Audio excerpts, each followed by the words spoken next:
les gens ne voient quasiment plus de soucoupe volante. Vous savez ce qu'ils voient? Un grand machin noir. Ces géants sont silencieux et d'après certains témoins ultra rapides. Il allait à quelle vitesse? Oula! Je veux savoir de quoi il s'agit. C'est quoi ce truc? Jusqu'à présent, toutes les vidéos amateurs ont été tournées la nuit. On a des images rares d'un triangle géant filmé de jour. Il est où? Derrière les arbres. Vous l'avez pas vu? En étudiant la vidéo, devinez ce qu'on a trouvé. De toute évidence, il y a quelque chose. On a la preuve que ça dure depuis des milliers d'années. Ça se répète. Et vous savez pourquoi? À cause de l'or. Un ufologue trouve de l'or et prend une retraite anticipée. Ces histoires sont fascinantes, mais j'ai besoin de preuves. C'est le chaînon manquant.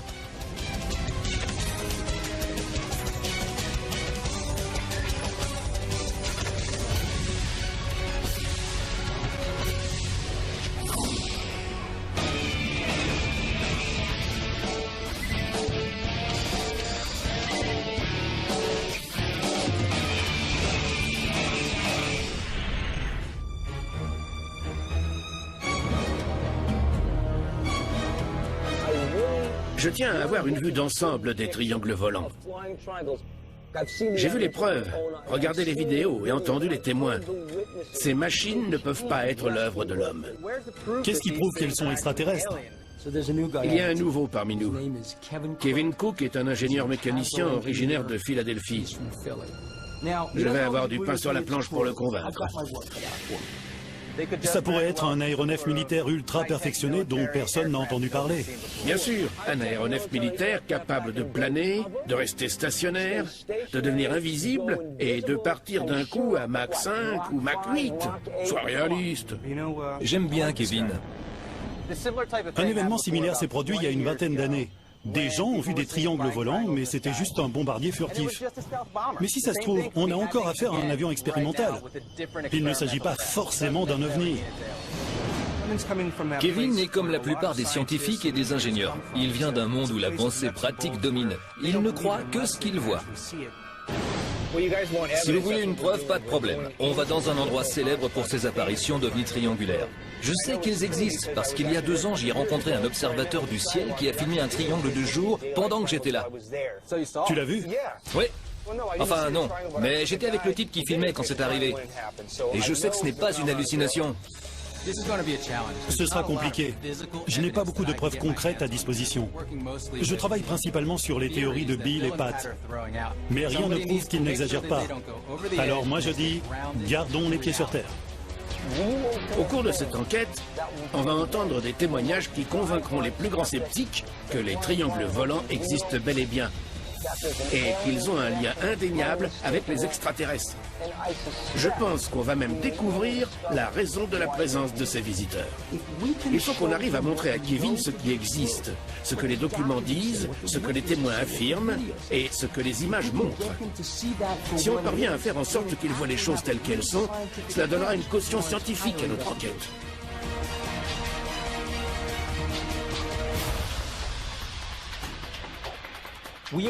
Nous sommes face à un phénomène inhabituel.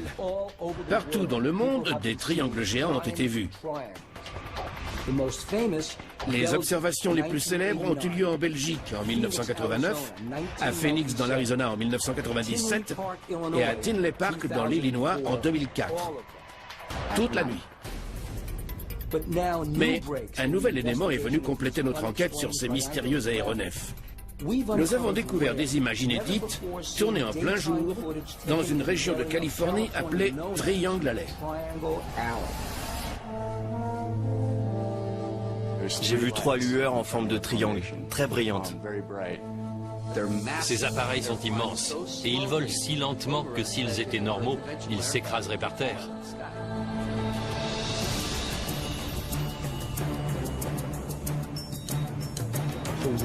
On va parler à Mark et Jed, 2 observateurs du ciel de Sonora en Californie. Ils possèdent des images incroyables, tournées de jour comme de nuit, de ces triangles volants. Le 15 juin 2004, j'étais avec vous sur ce balcon derrière nous. Et pendant qu'on regardait le ciel, vous avez filmé un vrai triangle en pleine journée. Bon sang. J'ai 3 lueurs en visuel formant un triangle. Vous êtes sûr? Oui, c'est... Ça alors? J'étais juste à côté de lui, mais le temps que je réussisse à mettre en marche ma caméra, l'objet avait disparu. Tu l'as raté. Ouais, malheureusement. Mais Marc était là. Je vous garantis que c'est arrivé. Pat n'a rien vu. Je me demande s'il a vraiment vu un ovni. C'était peut-être juste un avion. C'est la première enquête de Kevin. Je comprends qu'il soit sceptique. Moi, je suis un peu stressé. Ça fait des années qu'on étudie les ovnis et c'est la première fois qu'on est sur un site où un ovni a été observé en ma présence. Je suis personnellement impliqué. J'aurais vraiment honte si cet engin n'était qu'un petit avion en réalité. Est-ce que les lueurs étaient équidistantes, comme sur une même figure géométrique? Oui, la distance entre elles ne variait pas quand elles bougeaient. Elles restaient identiques. C'est quoi ce truc? Vous êtes sûr? Il est derrière les branches. Vous ne l'avez pas vu? Ça alors. Les lueurs ne s'éloignaient pas les unes des autres. Elles étaient équidistantes. Cet engin ne venait pas de notre planète. Ces ovnis venaient de derrière ces montagnes. Est-ce qu'il y a des bases aériennes ou juste un aéroport? De l'autre côté de la crête, il y a l'aéroport de Columbia. Il est sceptique qu'il n'a pas de radar. Et l'armée? Il n'y a que la base militaire Castle, près de Merced. Mais elle est fermée. C'est quand même bizarre que vous voyez autant d'ovnis tous les deux. J'ai regardé des milliers d'heures de vidéos et je n'ai des ovnis que sur quelques minutes. C'est plus qu'un passe-temps. À un moment, c'est presque devenu une obsession. Je voulais savoir. Ça a payé. Plus ou moins. Je ne sais toujours pas ce que sont ces machines. Je veux savoir. Mais on a des images filmées de jour. C'est très rare. J'espère qu'elles seront analysées par un organisme indépendant pour qu'on sache de quoi il retourne. Je sais que Kevin n'y croit pas. Mais j'étais là. On a filmé un phénomène incroyable. Je sais que Pat est convaincu, mais un témoignage et une vidéo de qualité non professionnelle ne me suffisent pas. Il faut qu'on analyse ces images pour identifier cette chose.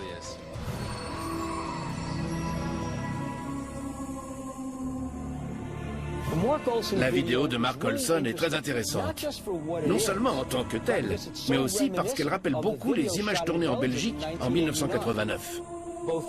Dans ces deux vidéos bien distinctes, on voit clairement 3 lueurs formant un triangle. Cela dit, la vidéo tournée en Belgique était encore plus convaincante que celle tournée par Mark Olson, parce qu'on y voyait un objet concret maintenir ces 3 lueurs en position, un triangle. Je pense que si Terence Mason a l'occasion d'analyser les images filmées par Mark Olson, nous allons voir qu'un objet maintient les lueurs en place. Notre prochaine étape est donc le laboratoire de Terence.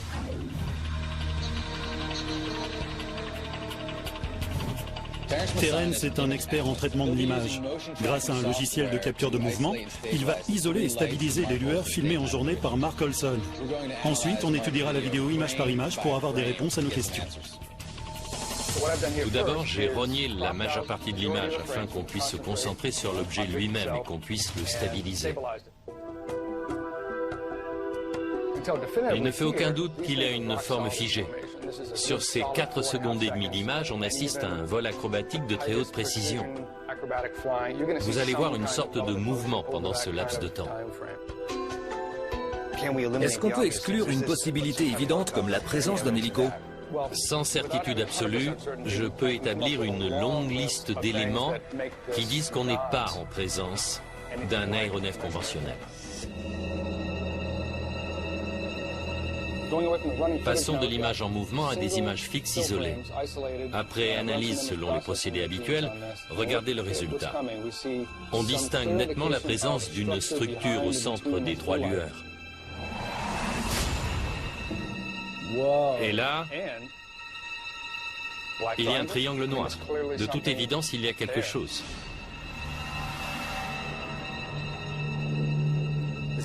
Il y a une autre explication? Il est possible que le noir autour des lueurs ne soit pas un objet tangible? Souvent, avec les caméras grand public, l'exposition des pixels qui enregistrent l'information est très limitée. Par conséquent, on obtient parfois un effet d'éblouissement. Les lumières très vives sont compensées par une bordure très noire. Ce n'est pas le cas ici, l'effet lumineux persiste sur une durée trop longue. À ton avis, à quoi on a affaire? À mon avis, on a affaire à un seul aéronef sombre de forme triangulaire, doté de très grands propulseurs ou de phares. Cet appareil ne ressemble à aucun engin fabriqué par l'homme.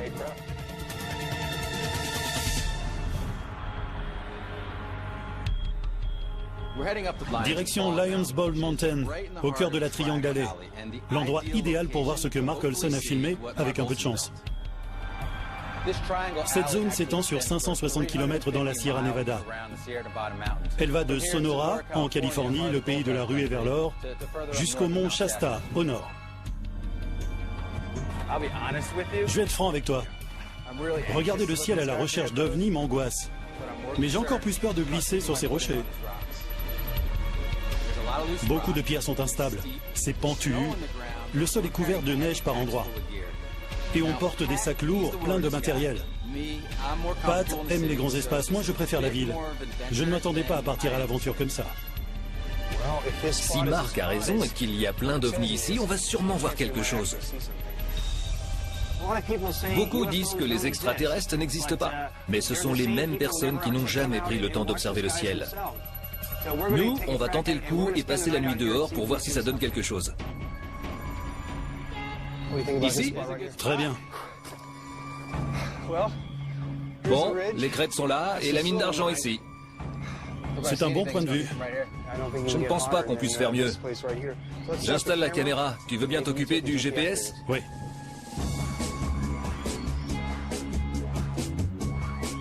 Kevin installe un marqueur dont il enregistre les coordonnées dans le GPS.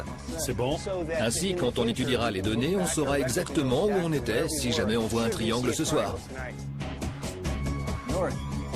38 degrés, 7 minutes, 50 secondes et 2 centièmes nord. 120 degrés, 5 minutes, 45 secondes et 6 centièmes ouest. D'accord. On est au bon endroit. C'est là que des témoins ont vu des appareils volants. On est pile dans la Triangle Alley. Si on réussit à filmer quelque chose, les images seront belles. La caméra est installée comme il faut. On pourra analyser les images sans problème et c'est notre but. Tu vois la lumière au-dessus de la crête? Elle passe du blanc au rouge. Oui. On tient quelque chose?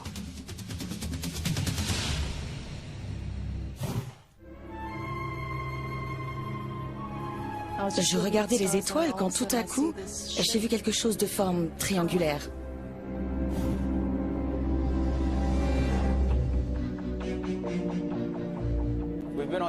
Au sommet d'une montagne au milieu de la Triangle Alley, on a observé le ciel toute la nuit.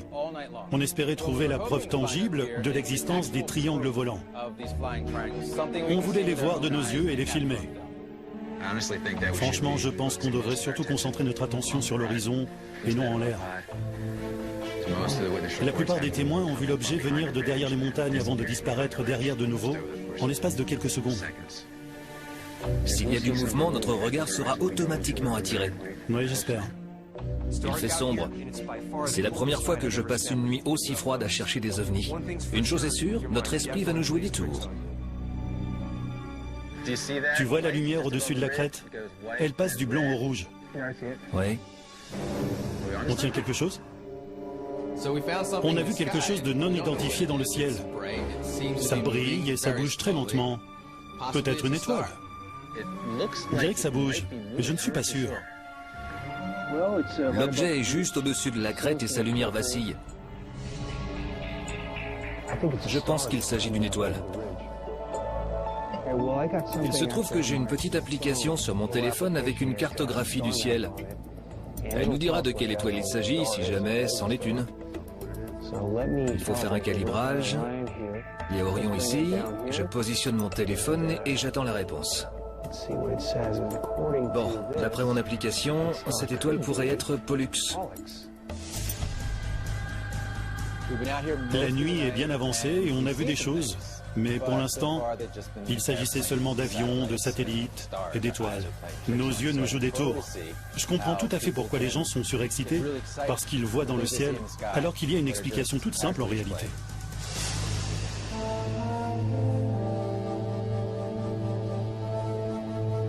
Plusieurs objets de forme triangulaire ont été vus dans cette région. Ils ont été observés par de multiples témoins. Les performances de ces machines sont fabuleuses, incroyables.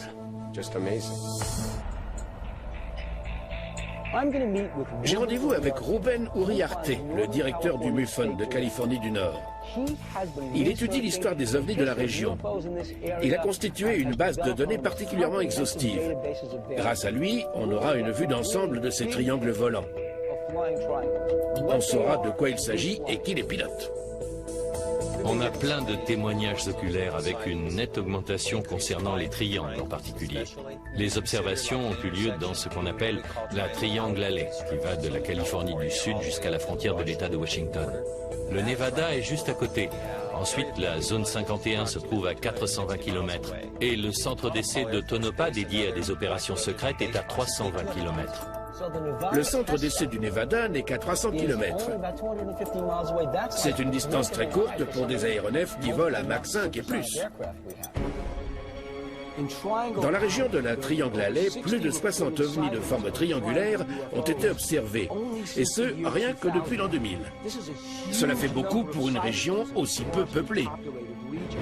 Imaginez le nombre d'aéronefs qui n'ont pas été vus. Voici un triangle observé en 1986. C'était avant le lancement du bombardier B-2. Ce triangle est énorme.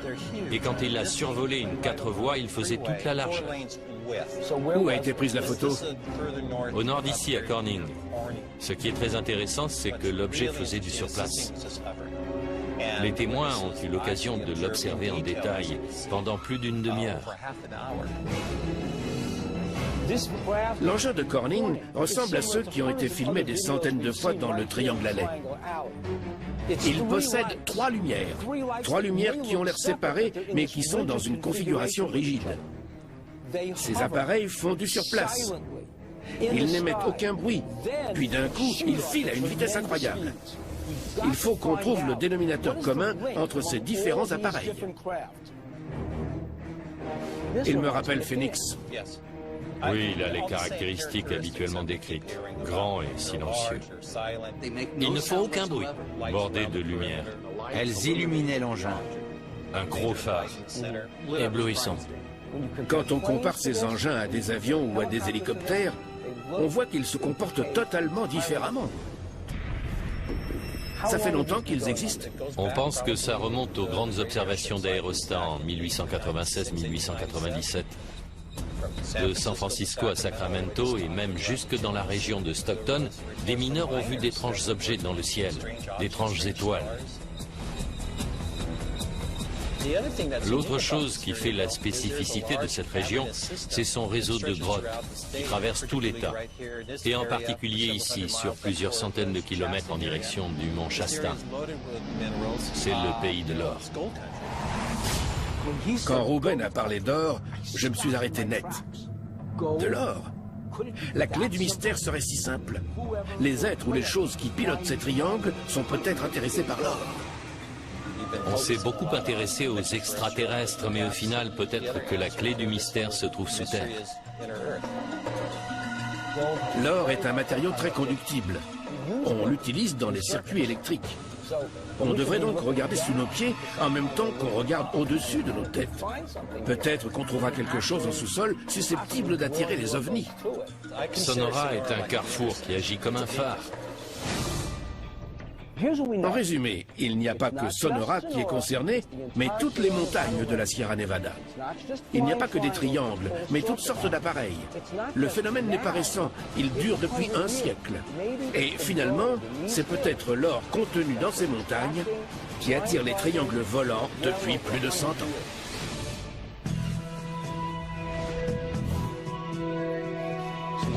J'ai peur que les journaux de demain annoncent des ufologues piégés dans une mine suite à un séisme. Tu penses que ça peut arriver? Tu as tort. Demain, les journaux diront « Un ufologue trouve de l'or et prend une retraite anticipée ». On se rend dans une vraie mine d'or, dans la région minière du nord de la Californie. Elle est pile dans l'alignement de l'endroit où Mark Olson a vu un engin. On va mesurer les niveaux de rayonnement et de champ magnétique. Ces énergies invisibles qui pourraient attirer des ovnis dans le coin. Regarde, c'est là. On a un magnétomètre et un compteur Geiger pour détecter tout ce qui sort de l'ordinaire. Tu penses qu'on trouvera? À vrai dire, je m'attends à des résultats, du moins avec le magnétomètre. Il devrait réagir au champ magnétique du fer. Pour être franc avec vous, je suis très content d'aller dans une mine d'or. Cela dit, toute ma vie, j'ai volontairement évité les lieux confinés, comme les grottes et autres. Du coup, j'appréhende un peu. Ouais? Je m'attendais à plus grand. Tant que je resterai concentré sur la tâche à accomplir, tout se passera bien. Bon sang. Pourquoi je me mets à penser aux chauves-souris? J'ai rendez-vous avec un bon ami, éditeur lui aussi, Giorgio Tsoukalos. Je n'arrive pas à me défaire de l'idée qu'on passe à côté de quelque chose. J'ai le sentiment que ces triangles volants remontent à une période reculée. Il se trouve que je possède un objet qui devrait éclaircir un peu le mystère qui entoure ton triangle. L'objet que je tiens dans mes mains a été découvert en Colombie. Il date de l'époque précolombienne. On en a trouvé une dizaine. Pour un œil non averti, il ressemble à un avion de chasse. Les archéologues et les scientifiques qui appartiennent au courant dominant disent en gros qu'il s'agit tout simplement d'un insecte ou d'un oiseau stylisé. Si j'en crois mes connaissances en biologie, les ailes des oiseaux sont placées exactement comme nos bras. Elles sont attachées aux épaules. Sur l'exemple qu'on a ici, les ailes ne sont pas reliées à la ceinture scapulaire. Par conséquent, d'un point de vue biologique, ce n'est pas un oiseau. L'élément le plus intéressant sur cet objet, c'est le stabilisateur vertical. Les oiseaux ne possèdent pas de stabilisateurs verticaux. Les leurs sont horizontaux. C'est incroyable. Giorgio m'a montré des photos d'œuvres figuratives de forme triangulaire qui servaient de talisman à d'anciennes civilisations.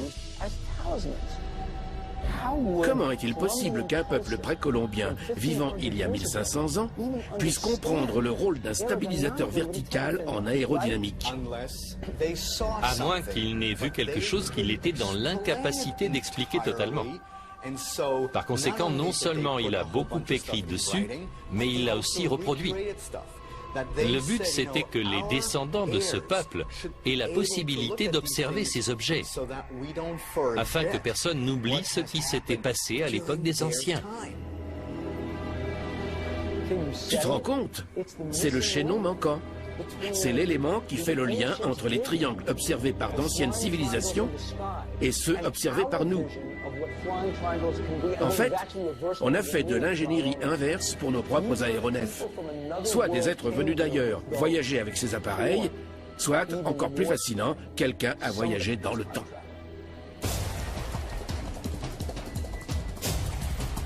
Ça fait longtemps que je me dis qu'il y a peut-être des ovnis ou des extraterrestres qui viennent sur Terre. Juste au-dessus du toit, j'ai vu 3 lueurs rouges sur un petit triangle. Il avançait relativement rapidement et le triangle grossissait. Je pense que personne ne possède la technicité suffisante actuellement pour construire l'appareil que j'ai vu.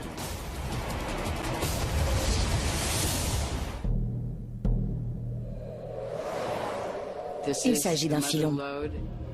En 20 ou 30 ans, j'ai enquêté sur 400 apparitions.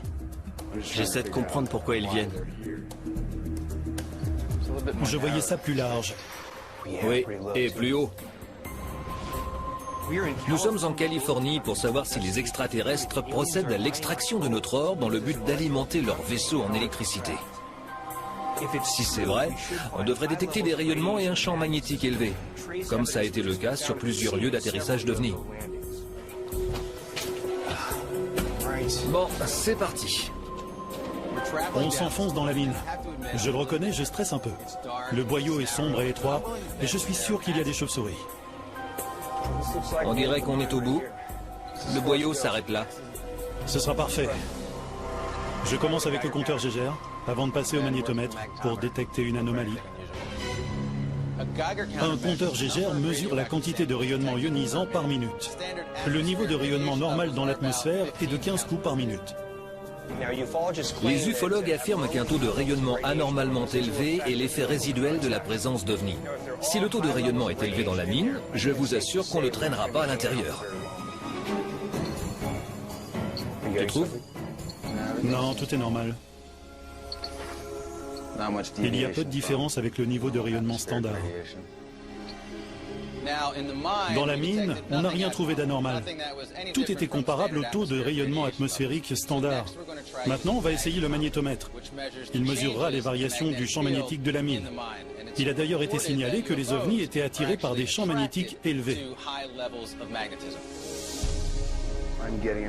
Le magnétomètre oscille entre 0 et 5 milligauss.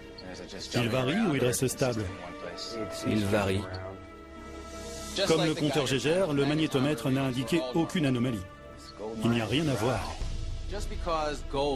L'or conduit très bien l'électricité. Mais ça ne prouve pas que les extraterrestres viennent ici pour l'extraire. De nombreux experts ont émis l'hypothèse suivante.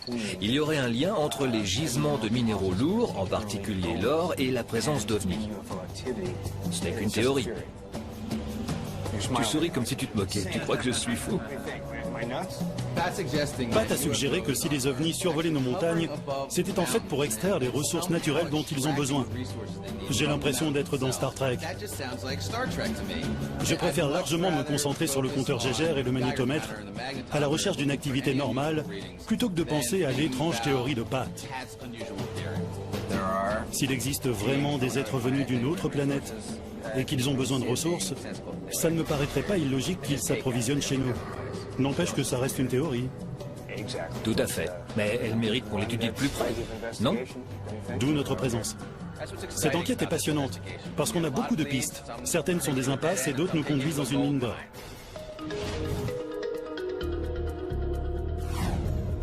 Pendant que vous étiez sur le terrain, j'ai vu Giorgio Tsoukalos. Il m'a montré la réplique d'un objet en forme de triangle volant. Ces sculptures ont été découvertes dans des grottes un peu partout en Amérique du Sud. Ils remontent à 1000 ou 1500 ans. La légende raconte que ces appareils étaient pilotés par d'anciens astronautes. On ne sait pas d'où ils venaient. On ne sait pas qui ils sont, s'ils viennent du futur ou d'une autre planète. On ne sait rien. Tu es en train de me dire qu'il y a 1500 ans, des aéronefs volaient dans le ciel et que des gens de l'époque les sculptaient, les dessinaient et qu'ils faisaient de petites babioles comme ça.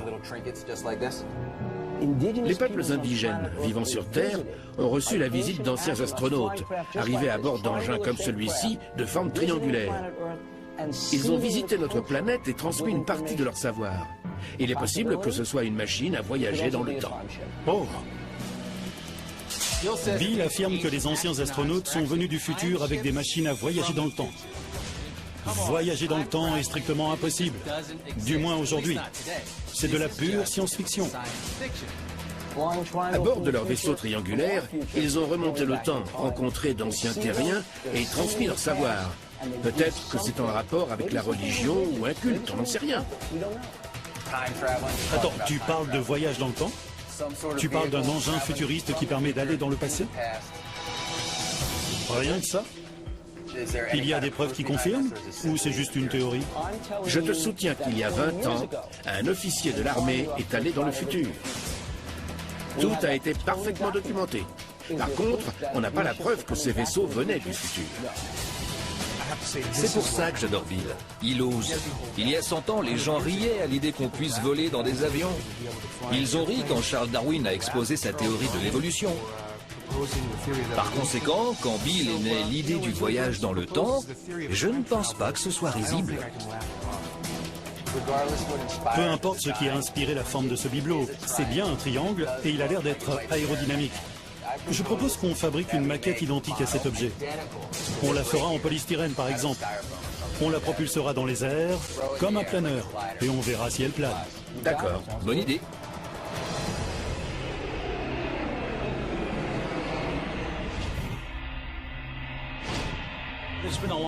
Ça fait longtemps que je me dis qu'il y a peut-être des ovnis ou des extraterrestres qui viennent sur Terre. Je pense que personne ne possède la technicité suffisante actuellement pour construire l'appareil que j'ai vu. Nous sommes à Houston, au Texas, pour rencontrer un pilote d'avion qui a plus de 40 ans d'expérience. Dans le ciel, il a vu un triangle qu'il ne s'explique toujours pas. Vous avez quelle expérience comme pilote? Pendant 40 ans, j'ai piloté des avions militaires et de ligne. J'ai dû piloter 25 à 30 avions différents. Les pilotes sont d'excellents témoins. Ces professionnels sont formés pour observer le ciel. Quand un pilote voit voler un engin qu'il ne connaît pas, il faut y prêter une attention particulière. C'était le 18 mai 1996, vers 1h20 du matin. Mon regard a été attiré par quelque chose. J'ai tourné la tête à gauche et juste au-dessus du toit, j'ai vu 3 lueurs rouges sur un petit triangle. Il avançait relativement rapidement et le triangle grossissait. J'ai eu l'impression qu'en fait, il effectuait une légère ascension parce qu'il n'a pas suivi la courbe de la Terre et il a disparu. Il allait à quelle vitesse? Oh là! Vous savez, j'ai vu Spoutnik et même le SR-71. On peut les suivre des yeux, mais croyez-moi, cet engin-là volait beaucoup plus vite. Rien à voir. Mike Dasick a vu le SR-71 de ses yeux. C'est l'avion le plus rapide qu'on a jamais construit. Il dépasse Mach 3, c'est-à-dire 3800 km/h. Or, ce que Mike a vu était beaucoup plus rapide encore. J'ai vraiment du mal à me dire que ce pilote chevronné qui a passé plus de 30 ans dans un cockpit serait incapable de reconnaître un SR-71. Vous avez été formé à identifier les aéronefs étrangers ou ennemis? Oui, ça faisait partie du métier. On nous montre des ombres sur un écran et on doit dire P-51, F-15. Ça évite qu'on abatte nos propres avions ou ce genre d'erreur. Cette nuit-là, ce n'était pas une silhouette connue. Pas du tout. Non, impossible. C'est génial de parler avec Mike, parce qu'il a été formé à l'identification des aéronefs étrangers et ennemis. Et s'il dit qu'il a vu un engin inconnu, je le crois. C'était un triangle non identifié qui, selon lui, n'est pas d'origine terrestre. Vous diriez que c'était quoi?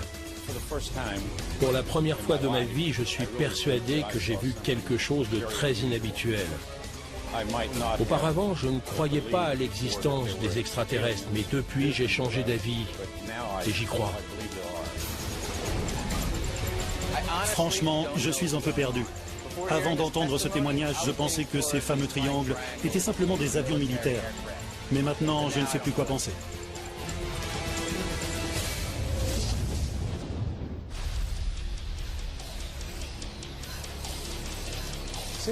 Depuis qu'on a commencé à enquêter sur les ovnis triangulaires, on a reçu des centaines d'emails de la part de témoins oculaires. Parmi eux, il y avait Gordon Scott. Il a vu un énorme triangle noir survoler le ruisseau qui coule derrière chez lui. Il n'avait pas envie d'être filmé, mais on a réussi à le mettre suffisamment à l'aise pour qu'il accepte de venir nous voir et qu'il nous explique ce qu'il a vu.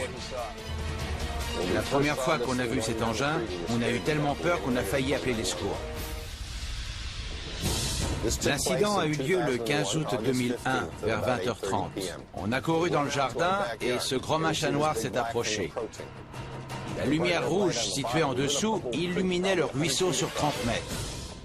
On aurait dit qu'il voulait se poser. Il était à quelques mètres à peine. Si près? Oui. Il faisait du bruit? Non. Vous avez senti de la chaleur ou bien un courant d'air? Non. Une odeur? Non. Il était tout près du triangle géant, et pourtant, il n'a rien entendu, rien senti. Que ce soit une odeur, un souffle d'air ou un bourdonnement, rien du tout. Ça paraît étrange. Il était tout près, et l'engin est immense. Il est parti où? Il a survolé le ruisseau en restant le plus bas possible jusqu'au pied du pont. Là, il s'est envolé à la verticale et passé par-dessus le pont en étant 5-6 mètres plus haut, avant de se reposer sur le ruisseau. Il bouge de manière horizontale et verticale. À ma connaissance, on ne dispose pas du savoir-faire actuellement. Mais pour être honnête, je ne serais pas surpris d'apprendre que j'ai tort. 5 minutes plus tard, un F-16 est arrivé, volant à basse altitude, avec 2 missiles air-air au niveau des ailes et 2 autres missiles sous le fuselage. Quelques minutes après avoir vu cet étrange triangle volant, Gordon a vu un F-16. J'en déduis donc que l'armée est plus ou moins impliquée dans l'affaire. Soit le gouvernement est au courant pour ces triangles et sait de quoi ils retournent, soit ces engins n'ont rien à voir avec nous. Ils n'appartiennent pas aux autorités et on surveille simplement leurs déplacements. Le F-16 ne poursuivait pas le triangle noir. Je crois qu'il l'escortait. Il l'accompagnait. La NASA est installée non loin d'ici. Dans la direction que prenait l'objet? Oui, il venait du nord et volait vers le sud. À 50 km de chez Gordon se trouve le centre spatial Johnson de la NASA. Si un F-16 suit un triangle géant en direction de la NASA, qu'est-ce que ça signifie?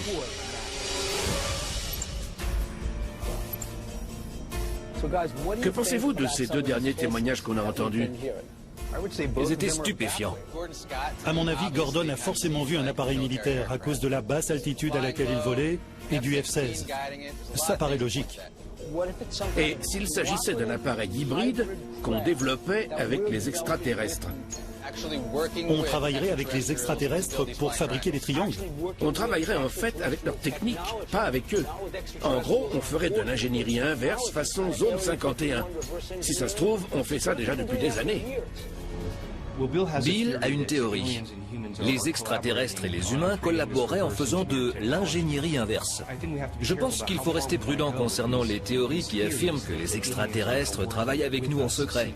Tant que je n'aurai pas trouvé de preuves concrètes, je ne pourrai pas soutenir Bill. On veut juste savoir si ces machines sont militaires ou extraterrestres. Mais aller jusqu'à parler de véhicules hybrides, ça me semble un peu prématuré. Tu ne trouves pas? Pourquoi? Ça dure depuis 39-45. J'ai besoin d'un élément tangible. On n'a aucune preuve. C'est génial en théorie. C'est peut-être vrai que tout vient des extraterrestres, mais je n'ai pas la preuve qui permet de le certifier. À part l'étrange manière de voler. Il ne faut pas qu'on aille trop loin dans nos spéculations. On n'a aucune preuve qu'il s'agit d'un vaisseau extraterrestre et d'ingénierie inverse. La preuve, c'est ce qu'a vu Gordon. Il a vu un engin qui se comportait comme aucun appareil construit par les hommes. Vous l'avez reconnu vous-même. Qu'est-ce qu'il vous faut de plus? Ce n'est pas si tiré par les cheveux. Il est concevable qu'on possède ce genre d'engin. Je ne serais pas étonné d'apprendre qu'on sait fabriquer le type d'appareil que Gordon a vu en 2001. Allons voir Brick.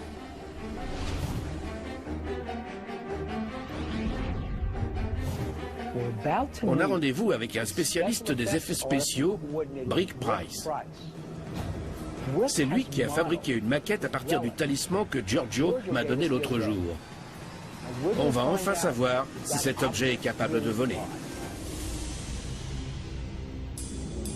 On se demande s'il volera. Il en est capable? Compte tenu de sa forme, je dirais que oui, c'est certain. Rien qu'en le regardant, vous êtes déjà persuadé que cet appareil est aérodynamique et qu'il volera. Sa forme a beaucoup de caractéristiques qui rappellent les aéronefs de notre époque. Cette maquette est légèrement différente du modèle original. Les lignes sont plus pures. Vous avez changé l'angle de flèche, la distance, la hauteur, le poids, le centre de gravité. Vous avez changé quoi? Rien. Rien? Non. Quand j'ai parlé à Brick, je m'attendais à ce qu'il dise qu'il avait dû effectuer des changements sur la maquette afin qu'elle puisse voler. Je pensais qu'il aurait changé l'angle de flèche, certaines mesures ou le centre de gravité, mais non. Il n'avait pas besoin de faire de modifications.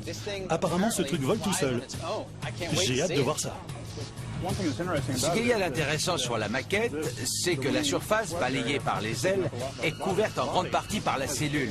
Mais cette cellule ressemble à un fuselage portant. Ça veut dire que c'est le fuselage lui-même qui assure la portance. La structure de l'appareil est celle d'un fuselage portant. La flèche de l'aile est similaire à celle d'un avion. Par conséquent, pendant le vol, cette structure crée la portance qui permet à l'appareil de s'élever dans les airs. Tout ça veut dire que cet objet est conçu comme un planeur, si bien qu'il peut s'envoler avec une propulsion minime. Il a l'air aérodynamique et peut-être qu'il vole aussi bien que vous le dites, mais il est trop parfait. C'est pour ça que je crois aux ovnis.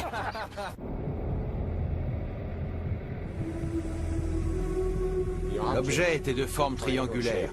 Il était pourvu de fenêtres sur un côté et il est passé près de nous en silence. Il ne faisait aucun bruit.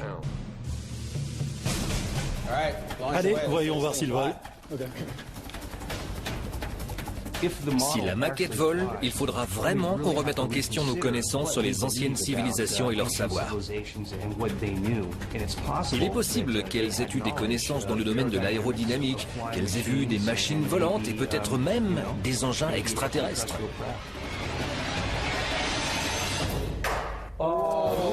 Super, bravo, c'est formidable. Elle a volé. Je ne voulais pas qu'elle vole aussi bien. Désolé, Kevin. La maquette a volé.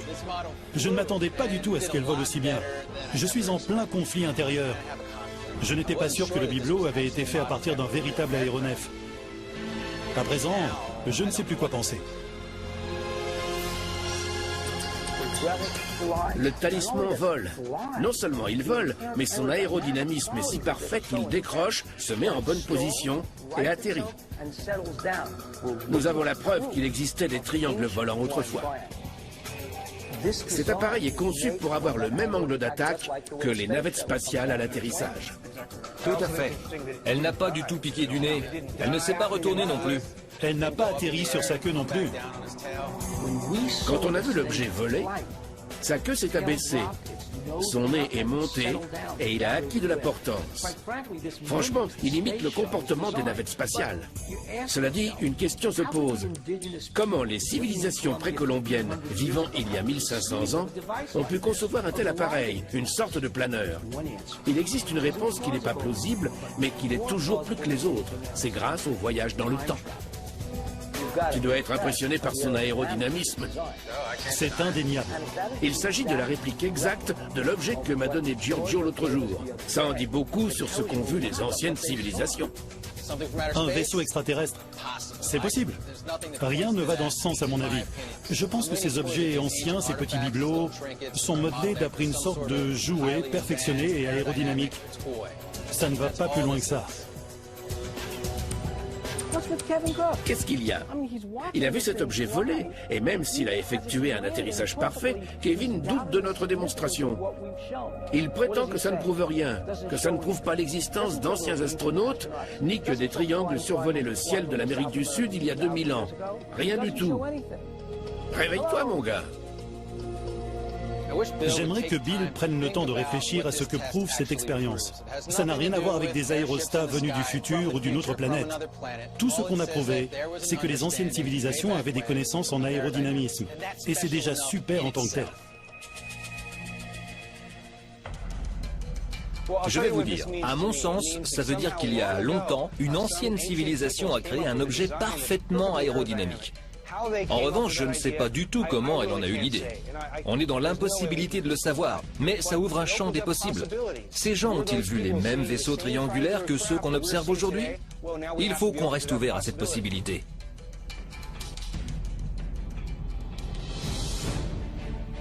Voilà ce qu'on a découvert. Partout dans le monde, des gens voient ces triangles géants.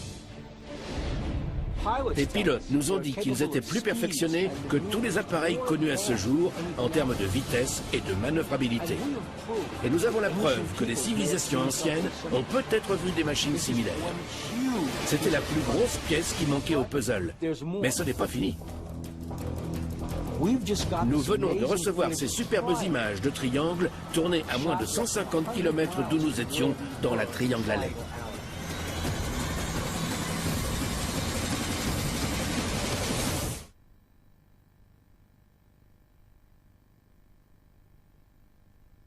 Les gens ne voient quasiment plus de soucoupes volantes.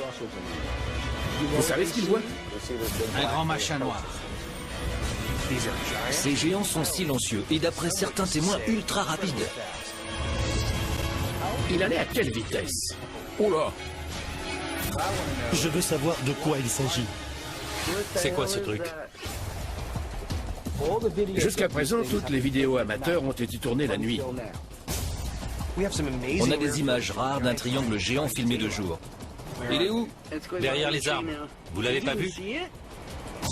En étudiant la vidéo, devinez ce qu'on a trouvé. De toute évidence, il y a quelque chose. On a la preuve que ça dure depuis des milliers d'années. Ça se répète. Et vous savez pourquoi? À cause de l'or. Un ufologue trouve de l'or et prend une retraite anticipée. Ces histoires sont fascinantes, mais j'ai besoin de preuves. C'est le chaînon manquant.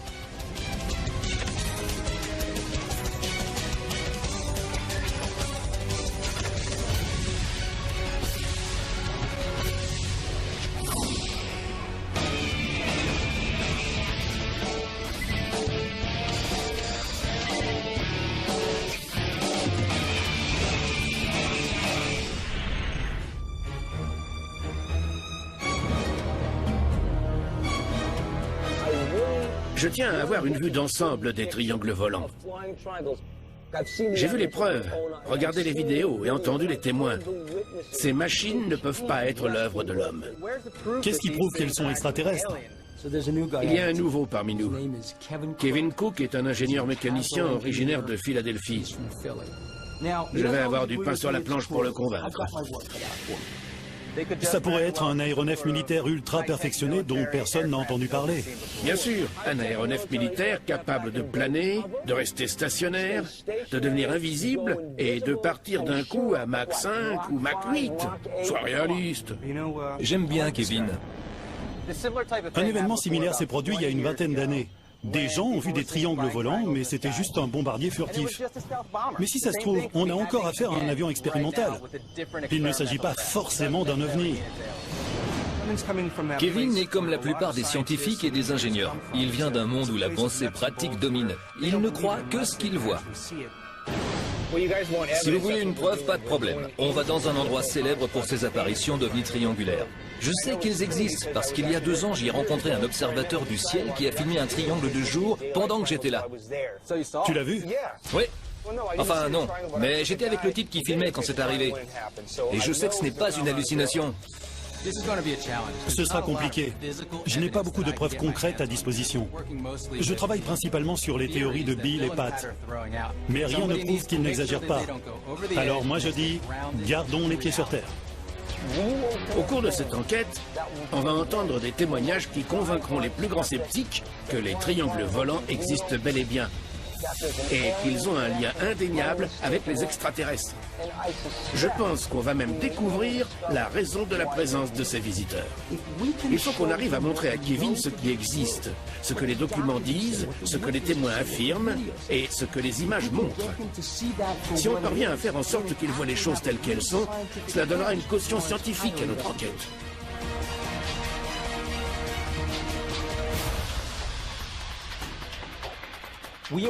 Nous sommes face à un phénomène inhabituel. Partout dans le monde, des triangles géants ont été vus. Les observations les plus célèbres ont eu lieu en Belgique en 1989, à Phoenix dans l'Arizona en 1997 et à Tinley Park dans l'Illinois en 2004. Toute la nuit. Mais un nouvel élément est venu compléter notre enquête sur ces mystérieux aéronefs. Nous avons découvert des images inédites, tournées en plein jour, dans une région de Californie appelée Triangle Alley. J'ai vu 3 lueurs en forme de triangle, très brillantes. Ces appareils sont immenses et ils volent si lentement que s'ils étaient normaux, ils s'écraseraient par terre.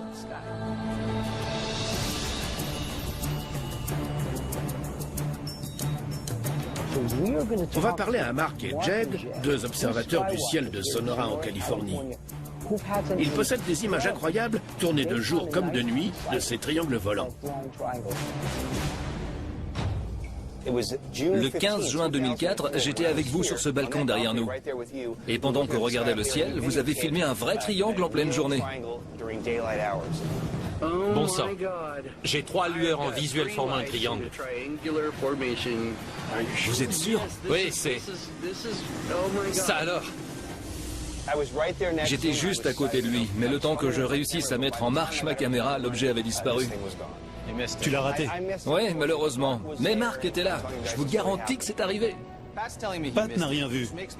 Je me demande s'il a vraiment vu un ovni. C'était peut-être juste un avion.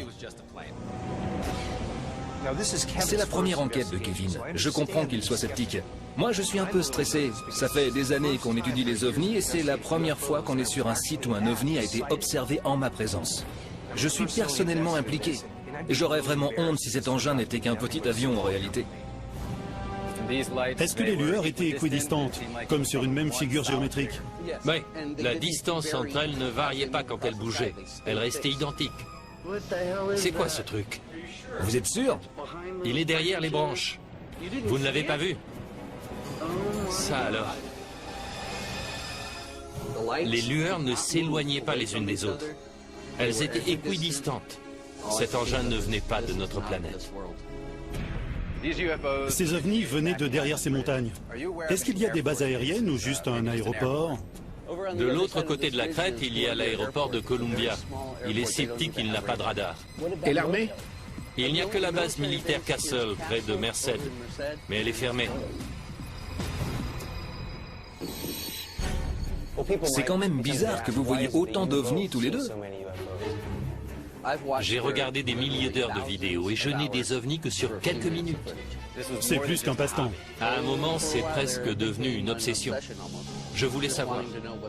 Ça a payé. Plus ou moins. Je ne sais toujours pas ce que sont ces machines. Je veux savoir. Mais on a des images filmées de jour. C'est très rare. J'espère qu'elles seront analysées par un organisme indépendant pour qu'on sache de quoi ils retournent. Je sais que Kevin n'y croit pas. Mais j'étais là. On a filmé un phénomène incroyable. Je sais que Pat est convaincu, mais un témoignage et une vidéo de qualité non professionnelle ne me suffisent pas. Il faut qu'on analyse ces images pour identifier cette chose.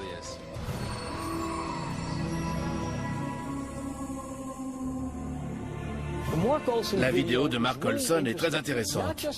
Non seulement en tant que telle, mais aussi parce qu'elle rappelle beaucoup les images tournées en Belgique en 1989. Dans ces deux vidéos bien distinctes, on voit clairement trois lueurs formant un triangle.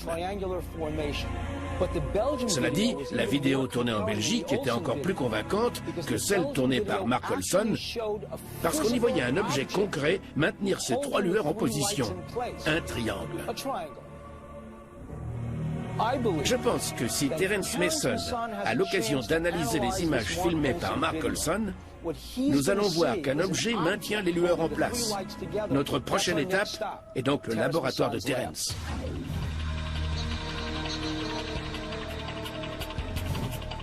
Terence est un expert en traitement de l'image. Grâce à un logiciel de capture de mouvement, il va isoler et stabiliser les lueurs filmées en journée par Mark Olson. Ensuite, on étudiera la vidéo image par image pour avoir des réponses à nos questions. Tout d'abord, j'ai rogné la majeure partie de l'image afin qu'on puisse se concentrer sur l'objet lui-même et qu'on puisse le stabiliser. Il ne fait aucun doute qu'il a une forme figée. Sur ces 4 secondes et demie d'image, on assiste à un vol acrobatique de très haute précision. Vous allez voir une sorte de mouvement pendant ce laps de temps. Est-ce qu'on peut exclure une possibilité évidente comme la présence d'un hélico? Sans certitude absolue, je peux établir une longue liste d'éléments qui disent qu'on n'est pas en présence d'un aéronef conventionnel. Passons de l'image en mouvement à des images fixes isolées. Après analyse selon les procédés habituels, regardez le résultat.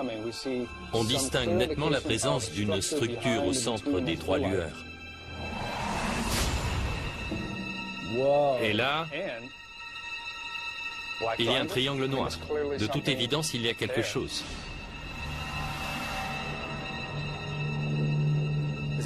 Il y a une autre explication? Il est possible que le noir autour des lueurs ne soit pas un objet tangible? Souvent, avec les caméras grand public, l'exposition des pixels qui enregistrent l'information est très limitée. Par conséquent, on obtient parfois un effet d'éblouissement. Les lumières très vives sont compensées par une bordure très noire. Ce n'est pas le cas ici, l'effet lumineux persiste sur une durée trop longue. À ton avis, à quoi on a affaire? À mon avis, on a affaire à un seul aéronef sombre de forme triangulaire, doté de très grands propulseurs ou de phares. Cet appareil ne ressemble à aucun engin fabriqué par l'homme.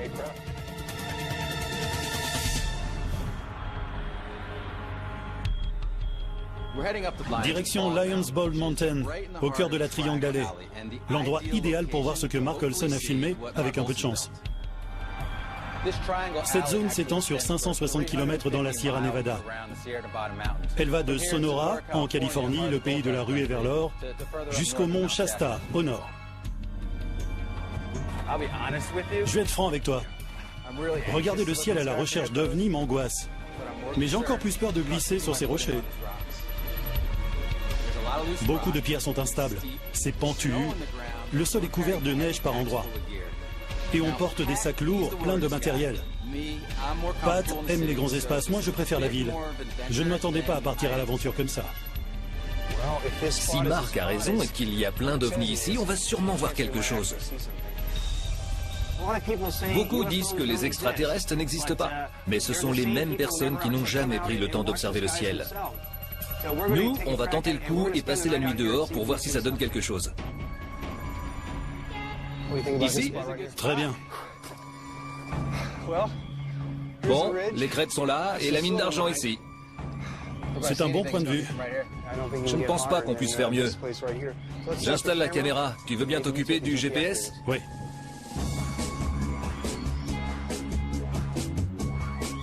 Kevin installe un marqueur dont il enregistre les coordonnées dans le GPS. C'est bon. Ainsi, quand on étudiera les données, on saura exactement où on était si jamais on voit un triangle ce soir. 38 degrés, 7 minutes, 50 secondes et 2 centièmes nord. 120 degrés, 5 minutes, 45 secondes et 6 centièmes ouest. D'accord. On est au bon endroit. C'est là que des témoins ont vu des appareils volants. On est pile dans la Triangle Alley. Si on réussit à filmer quelque chose, les images seront belles. La caméra est installée comme il faut. On pourra analyser les images sans problème, c'est notre but. Tu vois la lumière au-dessus de la crête? Elle passe du blanc au rouge. Oui. On tient quelque chose?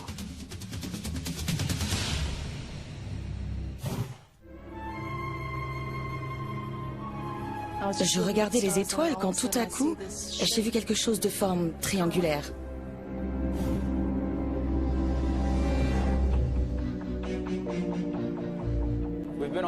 Au sommet d'une montagne au milieu de la Triangle